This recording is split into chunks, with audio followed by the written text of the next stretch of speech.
Saludos, estimados estudiantes. Mi nombre es José Mario Castillo. Soy docente del CONET-C San José y es un verdadero placer compartir con ustedes este video, cuyo tema corresponde a los patrones espaciales de interdependencia e interconexión en la sociedad globalizada. Un tema sin duda alguna muy interesante y vigente en el contexto del mundo actual. En el mismo abordaremos la explicación de los aspectos más relevantes en torno a este tema. Y el objetivo final de esta presentación es que cada uno de ustedes pueda inferir con claridad qué es la globalización, así como las repercusiones de este proceso en los diferentes campos político, social, económico y cultural. Sin más preámbulos, empecemos. Antes de empezar con el abordaje del tema, es muy importante que podamos reconocer algunos de los conceptos más importantes. Transculturación.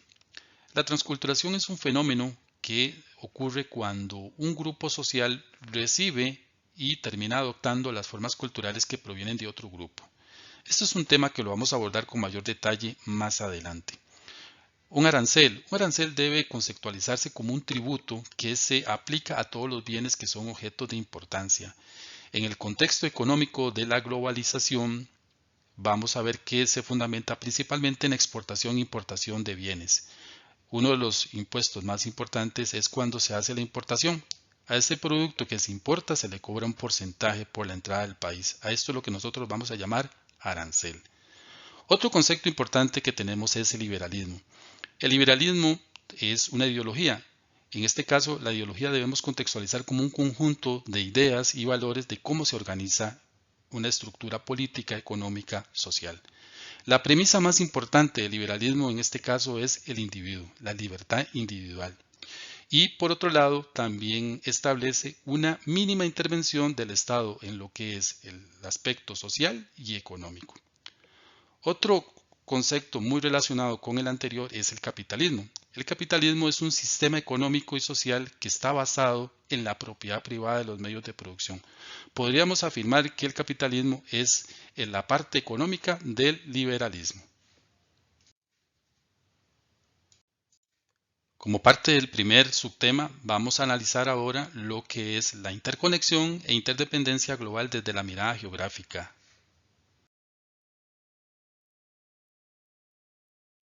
Antes de iniciar con el abordaje del tema propiamente, vamos a reconocer el significado de globalización.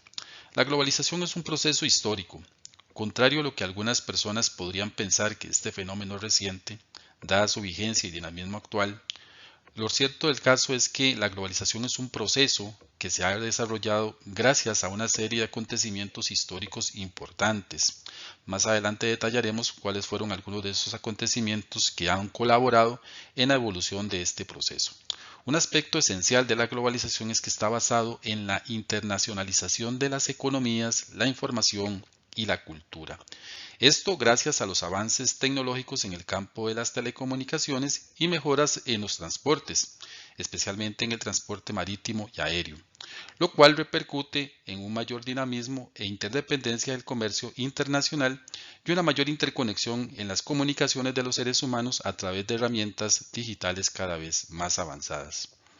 Esta interconexión e interdependencia a nivel comercial y de comunicaciones ha generado una unificación de mercados, sociedades y culturas en el mundo, repercutiendo en una transformación de los campos social, económico, político y cultural a nivel global. Es por esta razón que se afirma que en la actualidad la globalización ha achicado al mundo, creando de esta manera una aldea global. Elementos básicos de la globalización. Uno de los aspectos más importantes en el tema de la globalización es sin duda alguna el desarrollo de las telecomunicaciones. Algunas innovaciones tecnológicas como el Internet, la televisión por cable, la telefonía vía satélite han posibilitado y han acelerado el proceso de comunicación. Hoy es posible establecer comunicación con algún familiar que está a miles de kilómetros en otro país. Otro aspecto importante dentro del tema de la globalización es el desarrollo del transporte. En este caso, la construcción de grandes carreteras, los trenes de alta velocidad, Las mejoras en la capacidad del transporte aéreo y marítimo y entre otros aspectos han permitido precisamente una movilización más eficiente y más rápida tanto de personas como de mercancías.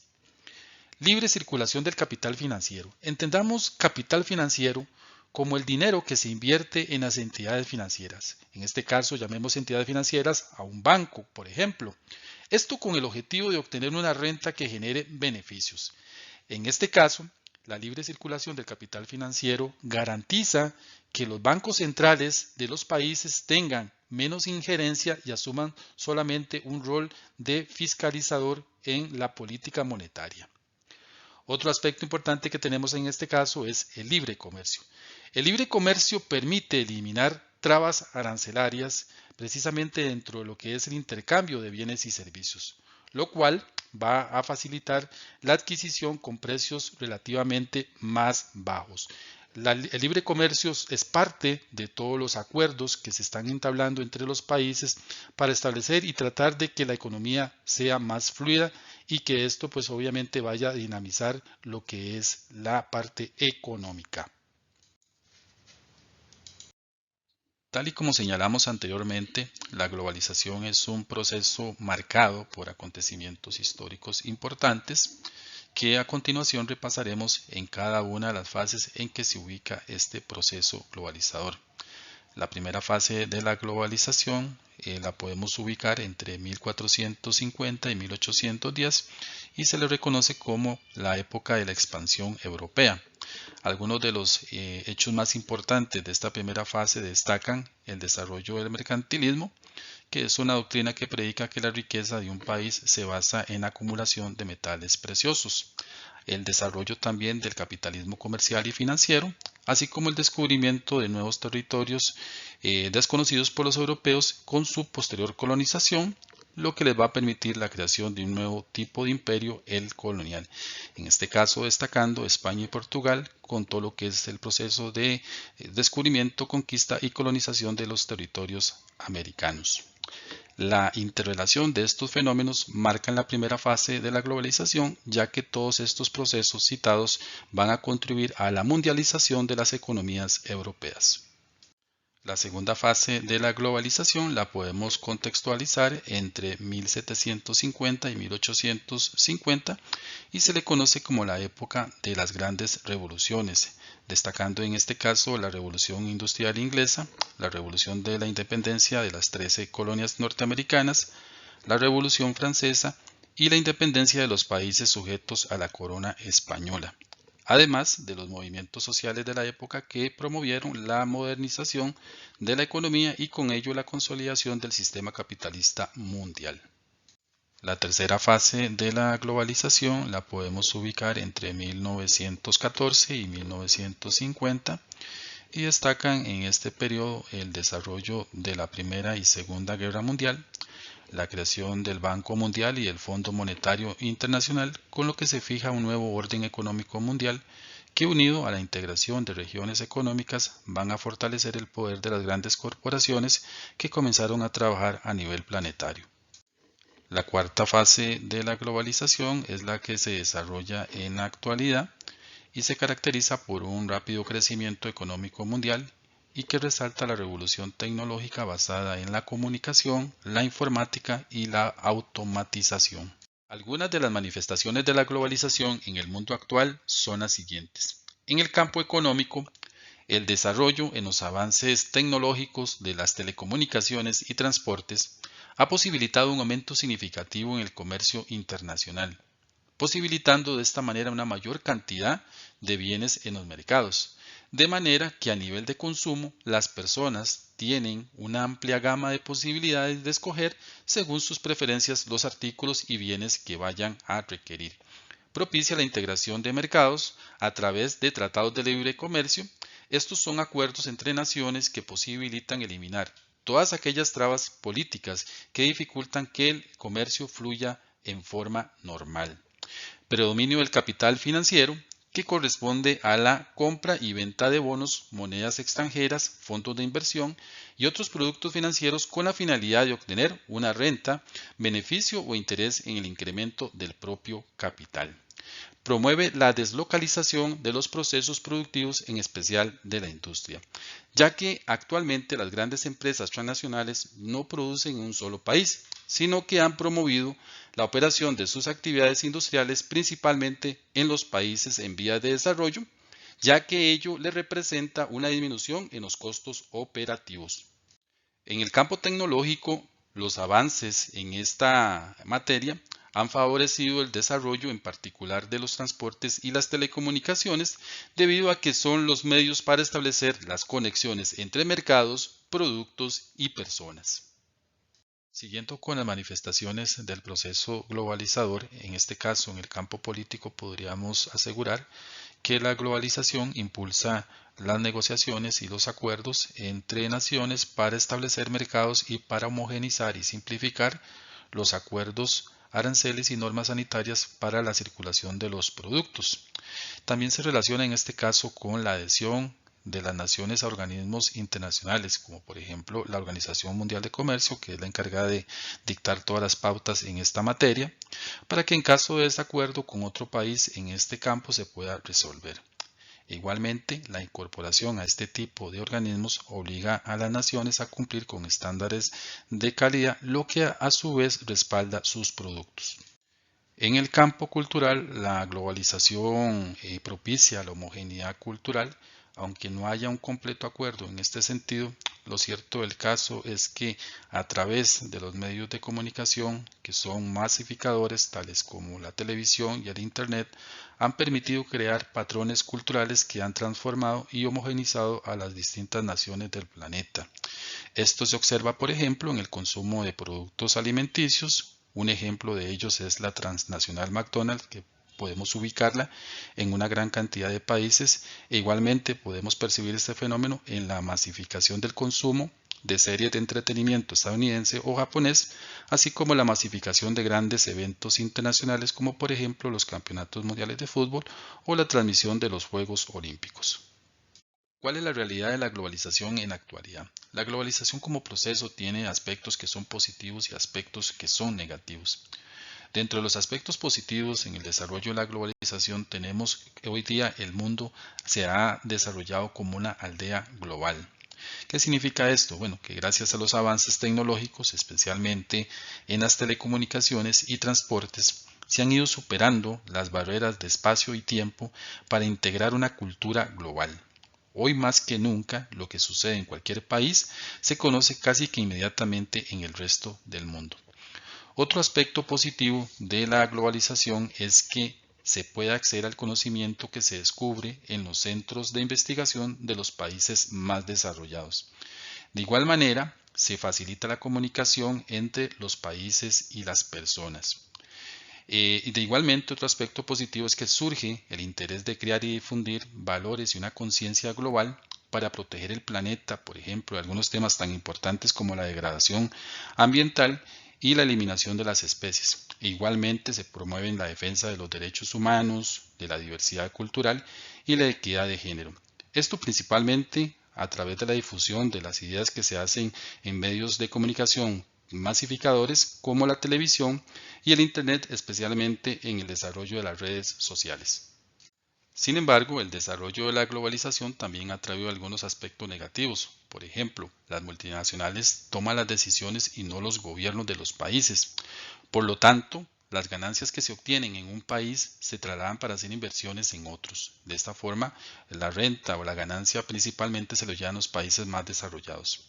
Igualmente, los países en vías de desarrollo no tienen la tecnología ni la infraestructura necesaria para producir y exportar en igualdad de condiciones con los más ricos, siendo uno de estos de los principales elementos que crean esas desigualdades entre países desarrollados y subdesarrollados. Igual manera, otro aspecto negativo es el consumismo, el cual se convierte en una actividad compulsiva practicada por todos los grupos humanos.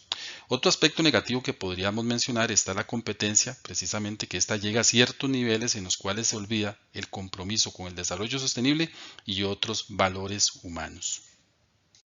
Otro apartado importante dentro del tema de la globalización que vamos a abordar es el intercambio y comercio internacional. El intercambio y comercio internacional en un contexto globalizador. Vamos a explicar qué es el comercio internacional. El comercio internacional es el intercambio de bienes y servicios entre los países. Este es un aspecto que no es nuevo, ya que desde los orígenes de las civilizaciones, el comercio ha sido algo necesario para las personas, ya que ningún país es autosuficiente, es decir, ningún país produce absolutamente todo lo que consume. Por tanto, le es necesario establecer relaciones comerciales. De esta forma, nacen los mercados internacionales y la interdependencia entre los países. Si bien es cierto que en la actualidad los países desarrollados dominan las relaciones comerciales, lo cierto del caso es que necesitan de la materia prima que abastecen los países en vías de desarrollo para poner en operación sus procesos industriales. De forma que, principalmente para los países más pobres, la incorporación a este comercio internacional es el medio para alcanzar el desarrollo. Este proceso comercial se ha visto fortalecido por la globalización en la actualidad, en la que ha privilegiado el libre comercio, impulsado a través de la firma de tratados de libre comercio entre países, estos creados con el firme objetivo de eliminar todas aquellas trabas políticas y lograr de esta manera una circulación fluida de materias primas, manufacturas, servicios y capital. Principales regiones productoras de materias primas y bienes en el mundo. En el siguiente mapa vamos a poder visualizar precisamente cuáles son las principales actividades económicas por región. De esta forma podemos visualizar que los principales productores de petróleo se localizan en Oriente Medio y en Asia Central. Europa se le considera como el taller del mundo precisamente porque es ahí donde se fabrican la mayor cantidad de vehículos de maquinaria y motores. Un ejemplo de esto, por ejemplo, puede ser la BMW en Alemania. Latinoamérica aporta principalmente lo que son productos alimenticios y también petróleo. Asia es considerada como el centro de fabricación del mundo, precisamente que es donde se fabrica la ropa, los productos de madera y también los semiconductores. África principalmente va a ser muy rica en lo que son recursos naturales, principalmente en particular metales preciosos y también petróleo. Dentro de la dinámica económica y comercial de los países en el mundo, vamos a visualizar en el siguiente mapa principalmente algunos de los países que demandan mayor cantidad de energía. En este caso, como ustedes lo pueden ver, los países que más demandan energía principalmente son Estados Unidos, tenemos a China, tenemos a Europa y también tenemos en este caso a la India. En el siguiente mapa podemos visualizar algunas de las principales regiones de producción industrial.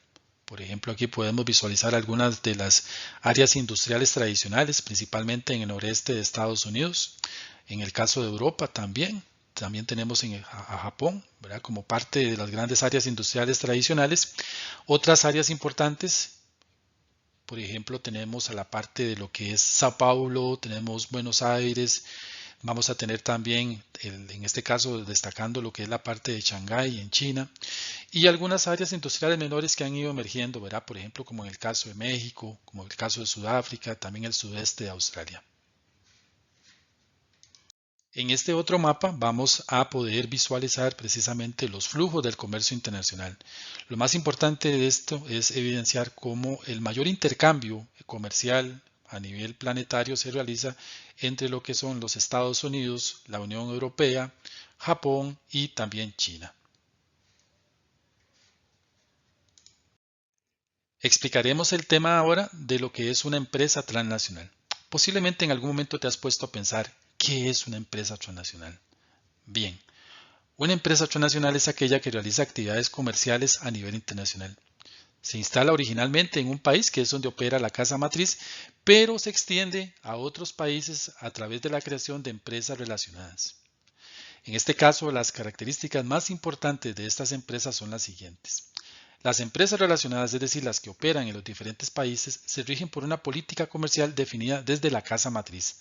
Es decir, la casa matriz es la que establece cuál es la política que va a estar precisamente orientada para las demás casas relacionadas.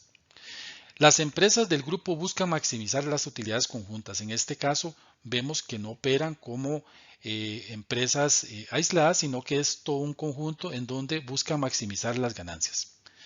Tienen fábricas o plantas en varios países, principalmente esto porque buscan aprovechar los recursos o ventajas relativas que se observan en cada uno de los países donde operan.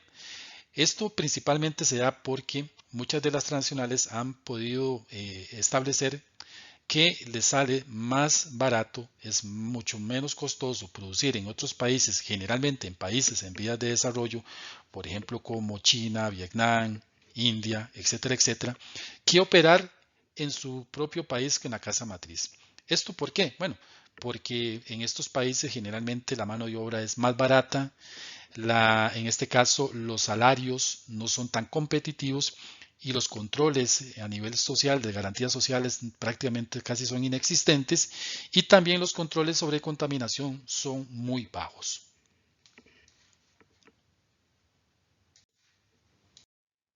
En estas imágenes se pueden visualizar algunas de las empresas transnacionales más importantes del momento.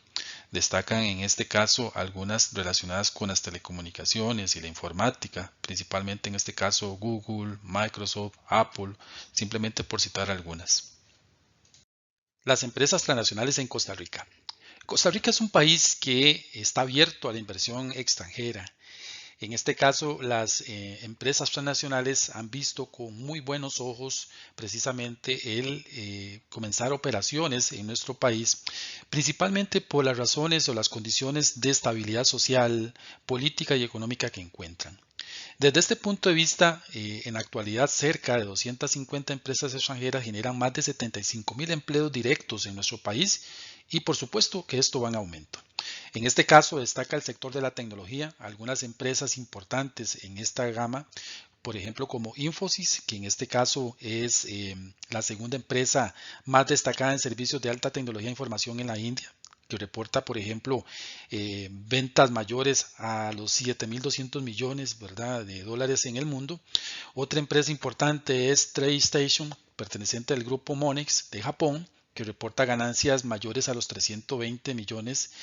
Y también otra empresa que podríamos mencionar acá, tenemos a Microvation Terumo en Japón, que distribuye principalmente dispositivos médicos en más de 155 países del planeta.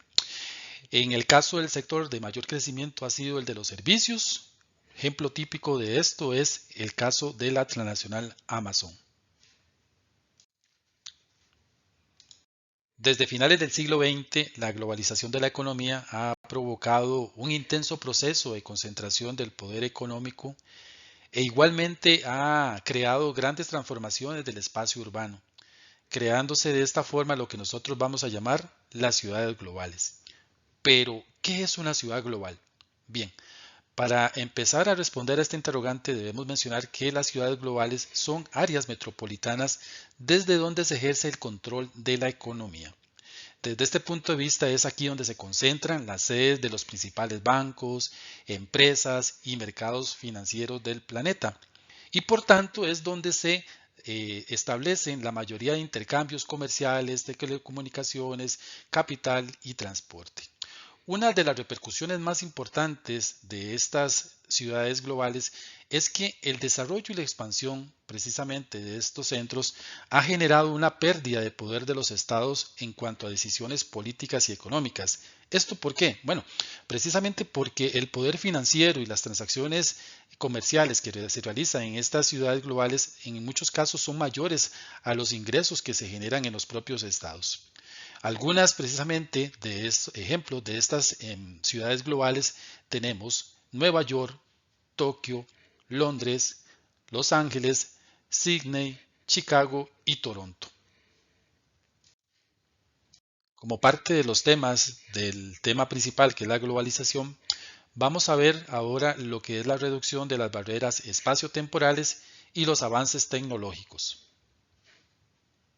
El desarrollo tecnológico como efecto reductor de las barreras espaciotemporales. Vamos a explicar primeramente qué es una barrera espacio-temporal. En este sentido, las barreras espacio-temporales son los límites o fronteras que poseen las personas en cuanto a espacio y tiempo.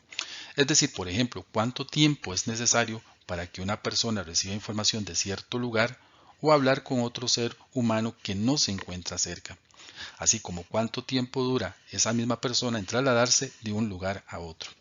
Desde este punto de vista, la globalización trae como consecuencia el acercamiento del mundo en todos los ámbitos de la vida y por tanto disminuye las barreras de espacio-tiempo, ya que el transporte es más rápido y de menor costo. Igualmente, el avance tecnológico del Internet y las telecomunicaciones son sin duda alguna parte de la tecnología que más influye en la sociedad actual, ya que a través de estos medios se ha mejorado el acceso a la comunicación, haciendo más fácil y fluido las interacciones entre las personas. Estos avances en las telecomunicaciones han modificado las relaciones personales y laborales, desarrollando principalmente lo que son las redes sociales y la dependencia del teléfono en las personas. Igualmente han creado una serie de modalidades nuevas de trabajo, entre las que tenemos el outsourcing, el teletrabajo y el trabajo con usos horarios distintos que vamos a analizar a continuación. Tal y como hemos explicado anteriormente, los avances en las telecomunicaciones han transformado las sociedades actuales y gracias al desarrollo de las tecnologías en información y comunicación tenemos las siguientes modalidades laborales. El outsourcing. Esta es una nueva modalidad laboral que consiste en que una empresa contrata a una agencia o firma externa especializada para hacer algo en lo que no se especializa, por lo cual dicha actividad podría ser desempeñada más eficientemente. Dentro de las ventajas de esta modalidad laboral tenemos que hay una reducción de costos por parte de la empresa que contrata los servicios. Hay un acceso a nueva tecnología y se delega funciones en la empresa que está siendo subcontratada. Dentro de las desventajas que tenemos en esta modalidad laboral tenemos que se pueden dar desórdenes administrativos y puede haber también desagrado entre el servicio original y el subcontratado. El teletrabajo es otra modalidad laboral producto de los avances en las telecomunicaciones y consiste en una modalidad de trabajo a distancia, mediante el cual el patrono permite a los colaboradores realizar sus tareas y asignaciones fuera de las instalaciones físicas de la compañía en forma parcial o total, utilizando diversos medios telemáticos para ejecutar sus proyectos y a la vez seguir vinculados a este. Dentro de las ventajas de esta modalidad laboral tenemos que el teletrabajo se puede hacer desde cualquier lugar y momentos. En ocasiones se es su propio jefe, hay un ahorro en costos y espacio para las empresas y de las ventajas podemos citar que hay una necesidad de autodisciplina por parte del trabajador, hay una sensación de aislamiento y se dificulta para que el trabajador se sienta parte de los objetivos. Otra forma de trabajo que surge en esta época de globalización es el trabajo en usos horarios distintos vía online, lo que significa ser un trabajador autónomo que realiza para sí mismo y cuya actividad principal es prestar servicios a terceros a cambio de una compensación económica. En palabras corrientes, una persona que trabaja en esta modalidad es alguien que no tiene jefe, es su propia empresa y ofrece servicios o productos a terceros.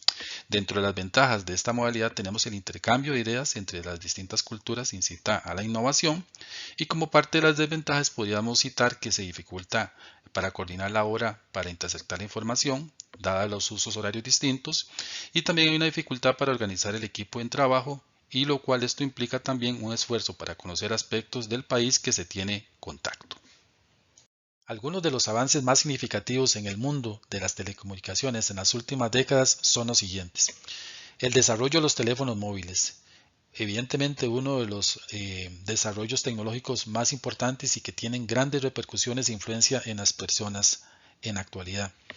En 1981, la empresa IBM introduce el primer ordenador personal.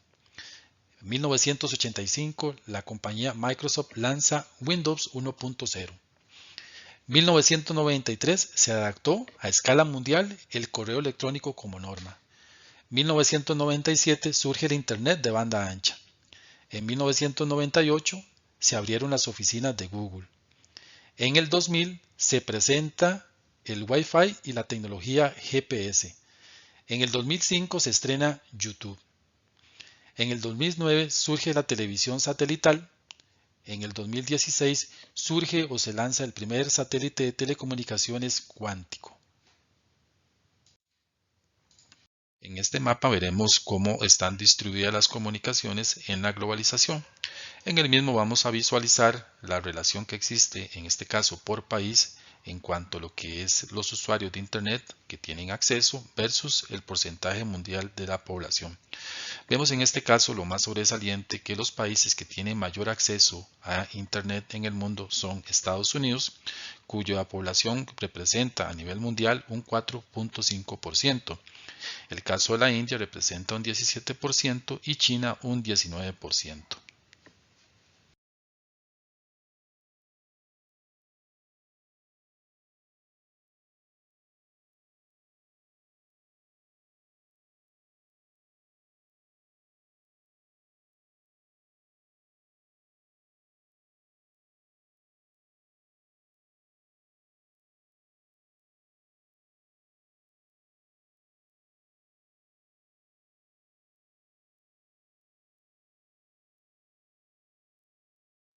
En este otro mapa podemos observar el acceso a Internet en el mundo, es decir, el grado de conexión que tienen estas regiones, las personas que viven en estos espacios geográficos, en los cuales sobresalen, en el caso, por ejemplo, de Norteamérica con un 90%, el continente europeo lo podemos ver en el norte, lo que son los países escandinavos con un 96% de Internet, de acceso a Internet, en lo que es el sur europeo con 86, Europa del este con 82 y Europa del oeste con un 93%. Tal vez resulta aquí también muy representante lo que son los países o las regiones donde tienen menor acceso a Internet en el mundo, entre los que ubicamos aquí principalmente en el continente africano. Ven ustedes que aquí en la parte del oeste africano un 42%, en el centro de África un 26% y en el oeste de África un 24%, siendo estas regiones las que tienen menor acceso a Internet en el mundo. Las tecnologías de información y comunicación en la sociedad costarricense. Costa Rica, de acuerdo al informe de estado de banda ancha en América Latina y el Caribe en el año 2016 por parte de la Comisión Económica para América Latina, CEPAL, nuestro país se posiciona en los primeros 3 puestos de 24 países analizados con respecto a la mayor cantidad de hogares con acceso a Internet. Evidentemente esto ha generado un avance tecnológico importante en el crecimiento económico costarricense, principalmente en un aumento de las exportaciones de bienes y servicios y también en la cantidad de empresas transnacionales que se instalan en el país. Esto hay que sumarle también lo que es la posición geográfica estratégica en donde Costa Rica se ubica en un uso horario no tan diferente a los principales mercados, en este caso norteamericanos. Además, contamos con personal calificado y si a esto le sumamos la estabilidad política, esto hace que el país sea un mercado atractivo precisamente para la inversión extranjera. Sin embargo, tal y como lo visualizamos en los anteriores mapas, el acceso a Internet no es igual en el mundo ni en Costa Rica. Por ejemplo, en Costa Rica la velocidad como el ancho de banda es mejor en las zonas urbanas que en las zonas rurales. En el caso de nuestro país, el Internet es algo que está disponible. Sin embargo, la velocidad ha decaído a lo largo desde el año 2016, así como el Internet de banda ancha también.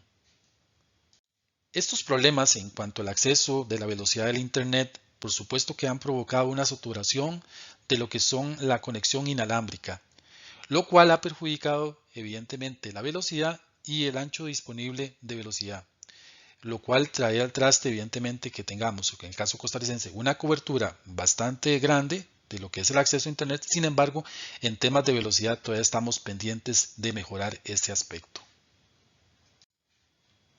Algunas de las repercusiones más importantes de las telecomunicaciones en la sociedad son las siguientes. Provocan cambios en las conductas de las personas y la cultura en general, especialmente en la homogenización de hábitos alimenticios y de entretenimiento, y la dependencia tecnológica, por ejemplo, que el uso de dispositivos móviles y la Internet provocan. También se promueve la tendencia a socializar a través de las redes sociales, siendo este un cambio evidente en el desarrollo de las telecomunicaciones. Otro aspecto que podríamos mencionar sobre este tema es que se ha reducido la comunicación cara a cara entre las personas.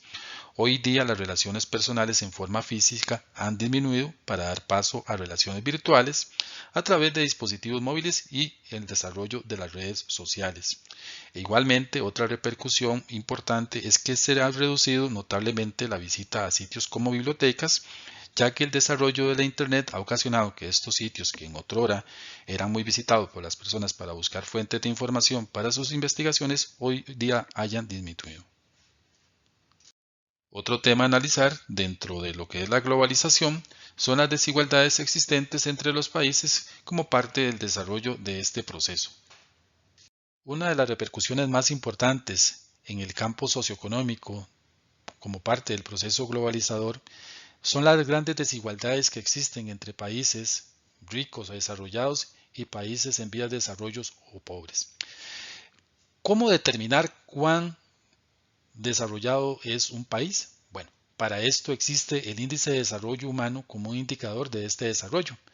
Este indicador fue creado o ha sido creado por el Programa de las Naciones Unidas para el Desarrollo con el objetivo de determinar el nivel de desarrollo que tienen los países con base en tres aspectos fundamentales. ¿Cuáles son estos aspectos? Bueno, son tres indicadores entre los cuales destaca la esperanza de vida al nacer.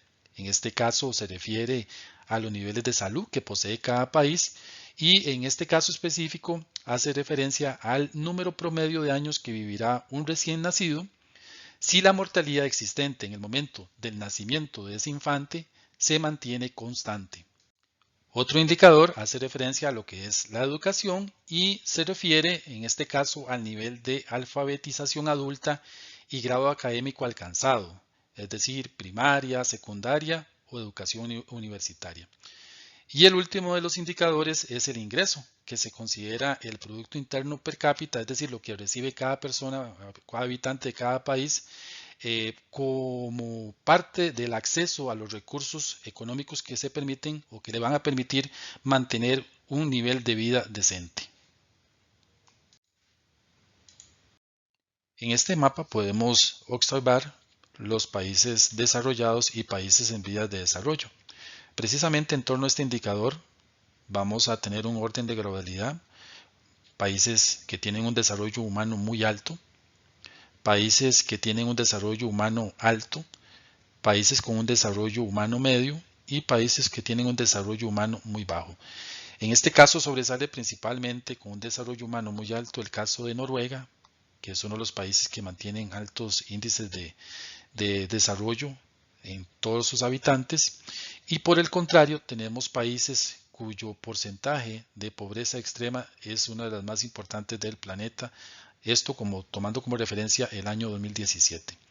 En este caso sobresalen estos países: Madagascar con un 77.8%, Burundi con un 77.7%, República Democrática del Congo con un 77.1%, Mozambique con un 78.7% y Zambia con un 64.4%. Tal vez lo más evidente y que llama la atención de estos países es que prácticamente todos esos países se ubican en esta zona central de África, lo cual convierte esta región en una de las zonas geográficas que mantienen un índice de desarrollo humano muy bajo y por ende países con pobreza extrema. A continuación vamos a explicar algunas de las razones más importantes que suponen el porqué de las desigualdades sociales y económicas que existen en diversos países o regiones del mundo actual. Sin duda alguna, una de las razones más importantes es la colonización histórica. Hoy por hoy, los países que fueron colonias de las grandes metrópolis, principalmente durante el periodo del imperialismo que se dio a finales del siglo XIX y principios del siglo XX, mantienen una gran dependencia económica, financiera, industrial y tecnológica hacia estos países. Desde este punto de vista, no es de extrañar que, por ejemplo, muchos de los países, tal y como lo visualizamos en el mapa anterior, principalmente ubicados en el continente africano, sean los que mantengan un gran porcentaje de niveles de pobreza extrema. Esto se explica principalmente por este fenómeno histórico. Otro punto importante que marca esas disparidades es la deuda externa. Algunos países reciben algunos préstamos para solventar algunas necesidades financieras imperantes en cuanto a su estructura económica, lo cual va suponiendo una gran deuda no solamente por el pago de esta, sino por los intereses que tienen que dar, lo cual supone, por supuesto, que muchos de sus ingresos lo destinen a pagar a esta deuda y el desarrollo socioeconómico, pues evidentemente se les dificulta. Otro aspecto importante en este caso es la dependencia tecnológica.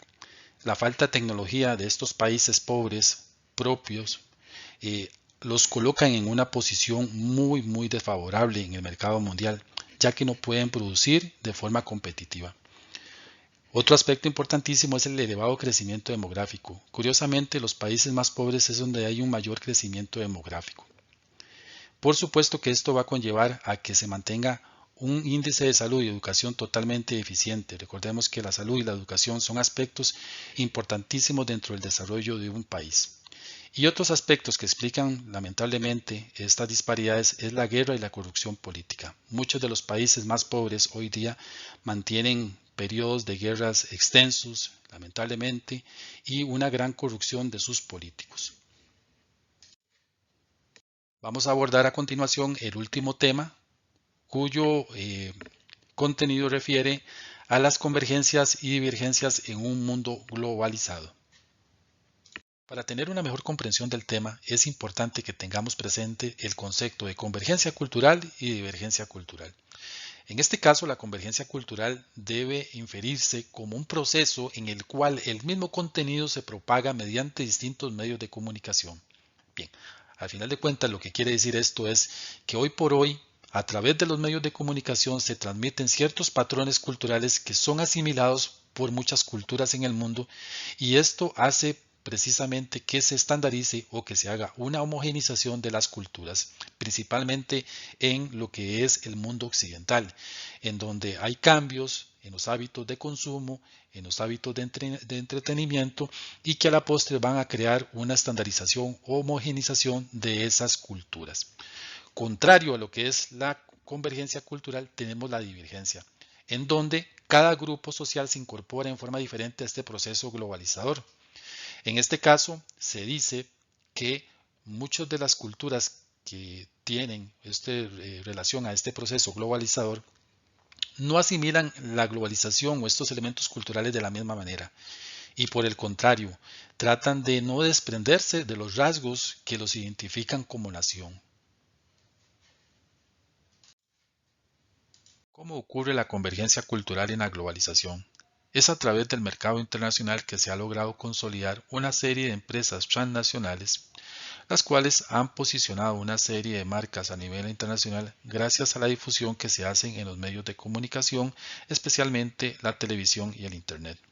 Estos elementos son masificadores e incitan al consumismo y también son transmisores de ciertos patrones culturales que terminan homogeneizando a las culturas.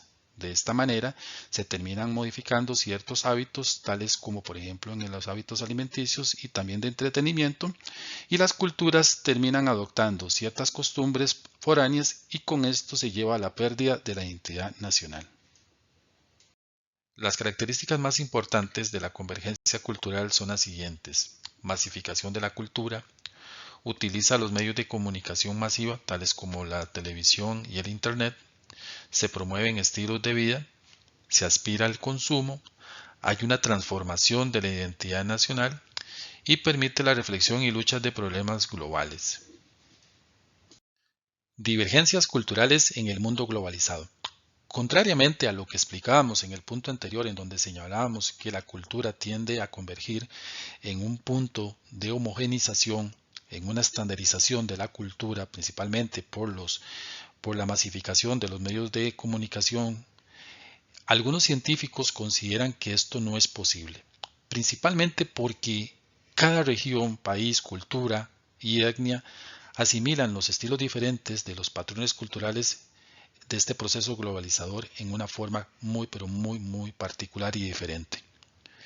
Es decir, cada grupo posee diferentes dinámicas culturales que le van a ser propias y que no les son tan fácil de desprenderse. Un ejemplo típico de esto lo podemos señalar en el caso de Costa Rica, en donde precisamente para contrarrestar la celebración de una actividad que no es la nuestra, como por ejemplo la celebración de Halloween el 31 de octubre, se establece precisamente ese mismo día, el Día de la Mascarada, como parte de la conservación y el mantenimiento de los elementos culturales y tradiciones de nuestra identidad y de nuestra cultura autóctona. Características de la divergencia cultural. Hay una valoración de las tradiciones y costumbres locales. Algunos grupos asumen con temor o miedo los aportes del extranjero. Se valora el aporte de las culturas locales al mundo y lamentablemente mal enfocado se llega a caer en un discurso nacionalista y xenofóbico, es decir, en un rechazo y odio hacia las culturas que no son propias. Lamentablemente, este ha sido uno de los aspectos que han dado desde el punto de vista histórico con algunos crímenes de la humanidad, pues lamentablemente se ha exaltado el odio y el rechazo a las culturas extranjeras. Precisamente en nuestro país, para tratar de fomentar el respeto hacia las culturas distintas a la nuestra, el artículo primero de la Constitución Política establece que Costa Rica es una república democrática, libre, independiente, multiétnica y pluricultural.